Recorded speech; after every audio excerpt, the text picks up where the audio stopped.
BMTC ಬಸ್ನಿಂದ ಎಷ್ಟು ಆಕ್ಸಿಡೆಂಟ್ಗಳಾಗಿದೆ ಗೊತ್ತಾ? 17 ವರ್ಷದಲ್ಲಿ 5864 ಅಪಘಾತ. ಈ ಬಸ್ ಅಪಘಾತ, ಬಿಎಂಟಿಸಿ ಬಸ್ ಅಪಘಾತದ ಅಂಕಿಅಂಶ ಇದೆಯಲ್ಲ, ನಿಜಕ್ಕೂ ಬೆಚ್ಚಬಿಡಿಸುವ ಕಿಲ್ಲರ್ ಬಿಎಂಟಿಸಿ ಅಂತಲೇ ಕರೆಯಲಾಗ್ತಾ ಇತ್ತು. ಪದೇ ಪದೇ ಅಪಘಾತಗಳು ನಡೀತಾ ಇರುವಂತದನ್ನು ನಾವು ಗಮನಿಸ್ತಾ ಇದ್ವಿ ಪ್ರಕರಣಗಳನ್ನ. ಈಗ ಅಂಕಿ ಸಂಖ್ಯೆಗಳು ಅದಕ್ಕೆ ಪುಷ್ಟಿ ಕೊಡೋ ಹಾಗಿದೆ. 17 ವರ್ಷದಲ್ಲಿ 1142 ಅಮಾಯಕರು ಬಲಿಯಾಗಿದ್ದಾರೆ. ಬಿಎಂಟಿಸಿಗೆ 3 ವರ್ಷದಲ್ಲಿ ನಾರ್ಮಲಿ 100ಕ್ಕೂ ಹೆಚ್ಚು ಜನ ಬಲಿಯಾಗ್ತಿದ್ದಾರೆ. ಅಂದ್ರೆ ನಾರ್ಮಲ್ ಬಿಎಂಟಿಸಿ ಬಸ್ಗೆ. ಇನ್ನು ಎಲೆಕ್ಟ್ರಿಕ್ ಬಸ್ಗೆ 3 ವರ್ಷದಲ್ಲಿ 40ಕ್ಕೂ ಹೆಚ್ಚು ಜನ ಬಲಿಯಾಗಿದ್ದಾರೆ. ಕೆಆರ್ ಸರ್ಕಲ್ ಮಾರತಹಳ್ಳಿಯಲ್ಲಿ ನಿನ್ನೆ ಕೂಡ ಒಂದು ಅಪಘಾತ ಆಯಿತು, ಒಂದು ಸಾವಾಗಿದೆ. 14 ಮಂದಿ ಆಸ್ಪತ್ರೆಗೆ ದಾಖಲಾಗಿದ್ದಾರೆ. ಈ ಬಿಎಂಟಿಸಿ ಮಾಡಿದಂತಹ ಆಕ್ಸಿಡೆಂಟ್ಗಳ ಅಂಕಿಅಂಶ 17 ವರ್ಷದಲ್ಲಿ 5864 ಅಪಘಾತಗಳು. ಅದರಲ್ಲಿ 1142 ಮಂದಿ ಅಮಾಯಕರು ಬಲಿಯಾಗಿದ್ದಾರೆ. ಕಿಲ್ಲರ್ ಬಿಎಂಟಿಸಿ ಅಂತ ಪದೇ ಪದೇ ಕರೆಯಲಾಗ್ತಾ ಇತ್ತು. ನುಗ್ಗಿ ಬರುತ್ತೆ ಬಿಎಂಟಿಸಿ, ಸಾಕಷ್ಟು ಮಂದಿಗೆ ಅಪಘಾತ ಮಾಡಿ ಅವರ ಜೀವಹಾನಿ ಮಾಡಿದೆ, ಹಲವರಿಗೆ ಗಾಯಗಳಾಗಿದೆ. ಪದೇ ಪದೇ ಇಂತಹ ಪ್ರಕರಣಗಳಾಗ್ತಾ ಇದ್ರು ಕೂಡ ಎಚ್ಚೆತ್ತುಕೊಳ್ತಿಲ್ಲ ಅನ್ನುವಂಥ ಮಾತು. ಅದಕ್ಕೆ ತಕ್ಕಂತೆ ಅಂಕಿಅಂಶಗಳು.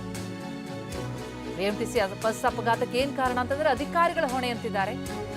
ಕೆಎಸ್ಆರ್ಟಿಸಿ ನೌಕರರ ಸಂಘದ ಅಧ್ಯಕ್ಷ ಜಗದೀಶ್ ಕಡಿಮೆ ಅವಧಿಯಲ್ಲಿ ಹೆಚ್ಚಿನ ರೂಟ್ ಕ್ಲಿಯರ್ ಆಗುವಂಥದ್ದು ಟಾರ್ಗೆಟ್ ಕೊಡ್ತಾರೆ. ಪ್ರತಿದಿನ 250ರಿಂದ 300 ಕಿಲೋಮೀಟರ್ ಓಡಿಸೋದಕ್ಕೆ ಸೂಚನೆ ಕೊಡ್ತಾರೆ. ಅಂದ್ರೆ ಅಷ್ಟು ಒತ್ತಡ ಇದೆ ಡ್ರೈವರ್ಗಳ ಮೇಲೆ. 91-95ರ ನಿಯಮವನ್ನೇ ಈಗಲೂ ಪಾಲಿಸ್ತಾ ಇದ್ದಾರೆ.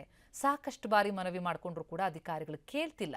ಚಾಲಕರು, ನಿರ್ವಾಹಕರು ಭಾರೀ ಒತ್ತಡದಲ್ಲಿ ಕೆಲಸ ಮಾಡ್ತಾ ಇದ್ದಾರೆ. ಅದೇ ಈ ಅಪಘಾತಕ್ಕೆಲ್ಲ ಕಾರಣ ಆಗ್ತಾ ಇದೆ ಅನ್ನೋದು ಕೆಎಸ್ಆರ್ಟಿಸಿ ನೌಕರರ ಸಂಘದ ಅಧ್ಯಕ್ಷ ಜಗದೀಶ್ ಅವರ ಬೇಸರದ ನುಡಿ.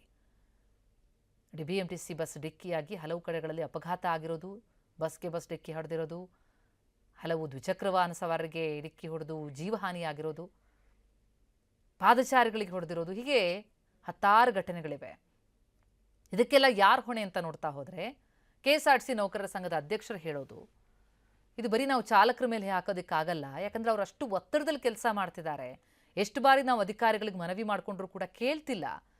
ರೂಟ್ ಕ್ಲಿಯರ್ ಟಾರ್ಗೆಟ್ನ ಹೆಚ್ಚಳ ಮಾಡ್ತಾ ಇದ್ದಾರೆ. ಕಡಿಮೆ ಅವಧಿಯಲ್ಲಿ ಅವರು ಹೆಚ್ಚು ರೂಟ್ ಹೋಗಬೇಕಾಗತ್ತೆ. ಏನು ಹೇಳಿದ್ದಾರೆ ಜಗದೀಶ್ ಅವರು, ಕೇಳೋಣ ಬನ್ನಿ. ನಾನು ಈ ವಿಚಾರವನ್ನು ಖಂಡಿತ ನಾನು ಒಪ್ಪೋದಿಲ್ಲ. ಡ್ರೈವರ್ ರ್ಯಾಶ್ ಡ್ರೈವಿಂಗ್ ಮಾಡ್ತಾರೆ, ಮತ್ತು ಕುಡಿದು ಚಾಲನೆ ಮಾಡ್ತಾರೆ.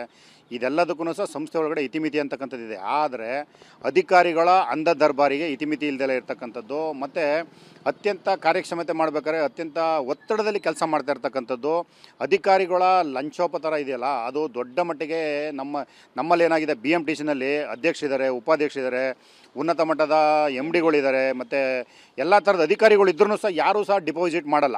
ಡಿಪಾಸಿಟ್ ಮಾಡದಲ್ಲಿರೋದ್ರಿಂದ ಘಟಕ ವ್ಯವಸ್ಥಾಪನೆ ಏನು ಮಾಡ್ತಾರೆ, ಒಳ್ಳೆಯದು ಕೆಟ್ಟದ್ದು ಎಲ್ಲದಕ್ಕೂ ದುಡ್ಡು ಕೊಡಬೇಕು.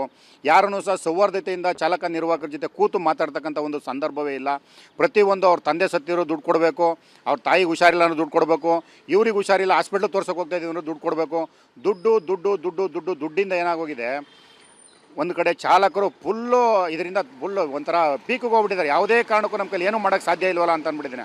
ಆ ಆಲೋಚನೆಯಲ್ಲಿ ಗಾಡಿಗಳು ಓಡಿಸ್ತಾ ಇರೋದ್ರಿಂದ ಇವತ್ತು ಆಕ್ಸಿಡೆಂಟ್ಗಳು ಜಾಸ್ತಿ ಆಗ್ತೈತೆ. ಒಂದು ಕಡೆ